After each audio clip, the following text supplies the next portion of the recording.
The top team in the United States, Penn State, some of their wrestlers have come up here to get MoCap. We put them through a good beating.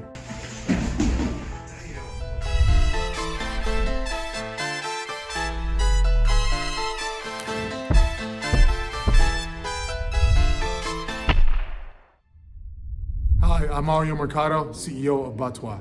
We were a startup out of New York University, NYU. It was about wrestling headgear that would help reduce and minimize concussions for the wrestlers, actually.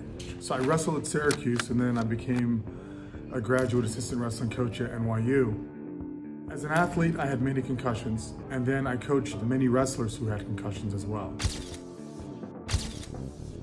I would actually see all these fights for both MMA and boxing that we had to deny because the athletes were getting concussed because they didn't have the proper head equipment. If you look at what our game is, Tekfall Supreme, it's the first 3D online multiplayer wrestling sports simulation game. The game actually was developed as a way to market the headgear. I saw that more sports video games such as Madden, 2K, and even FIFA, all of the characters were in branded merch. So to me, this was a natural extension as a commercial, but in a very cool interactive way. So we decided to create our video game, and we worked with the engineering department with a gaming studio at NYU, and this is how it got started. So the alpha has been completed. We are having the beta ready by October, November, and then we are having the Gold Master done in March in time for the NCAA Wrestling Championships, as well as the Game Developers Conference. The entire wrestling community is excited because they've never had a wrestling game before. We've gotten input and reach out from wrestlers from all over the world. How can we get involved? When to get involved, what can we do? The NYU wrestlers come here, we've recorded them. We've had the top team in the United States, Penn State. Now that they see that it is possible, some of their wrestlers have come up here to get MoCap. They just want to be a part of it. In order for us to really capture this dynamic sport of wrestling, we really had to use what we feel, and we really firmly believe that, are the best MoCap technologies on the market. So we use Xsens for the body, and then of course StretchSense for the hands.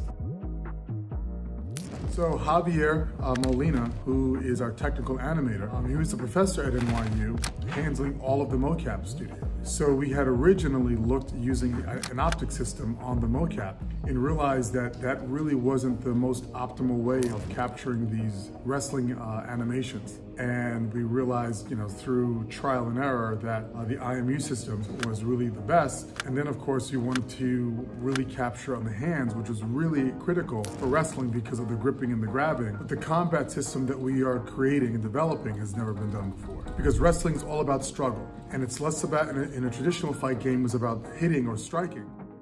We are really excited that we have the tools, the tech, and the team in order to make that happen.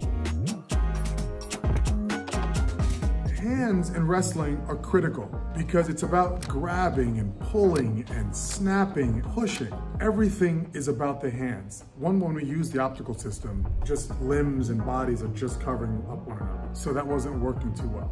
And then when we had used another IMU system, they were just popping out all over the place. There really wasn't any technology that we found that could do what we wanted before we found StretchSense.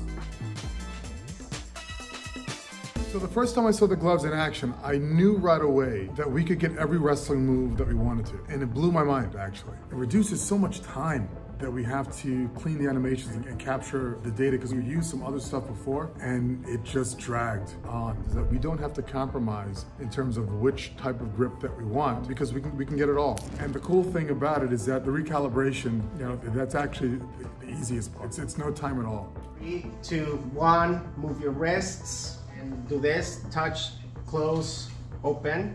Yep, great calibration. Fine, and now to the right. The equipment itself is actually pretty robust and pretty sturdy. We're not having to really worry about it breaking, and we've used them a lot. We put them through a good beating.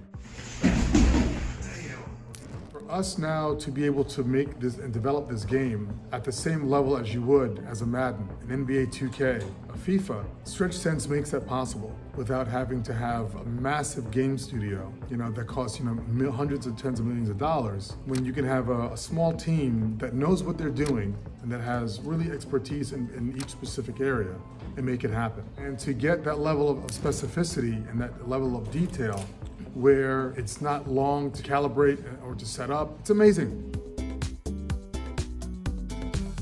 It's been quite easy because there's a lot of tutorials about how you can integrate StretchSense and Xsens together. So Javier hasn't found, and again I'm speaking for him, but he hasn't found anything really challenging in the marriage between those two. I think it's important that StretchSense works, but it collaborates with other technologies that actually makes it easy. Having the tools to make it happen just makes this development process not only easier, but a lot more fun, because we're not limited by constraints. And they don't want to fuss around with just minute stuff for the sake of doing it. And you can imagine how, in Javier, he would have to open up each finger, and I mean, it would have killed him. So we're able to accomplish a lot with a little. And again, that's really because of the tools that we're using. If we didn't have StretchSense, what we've accomplished on the hands would have never happened. Impossible.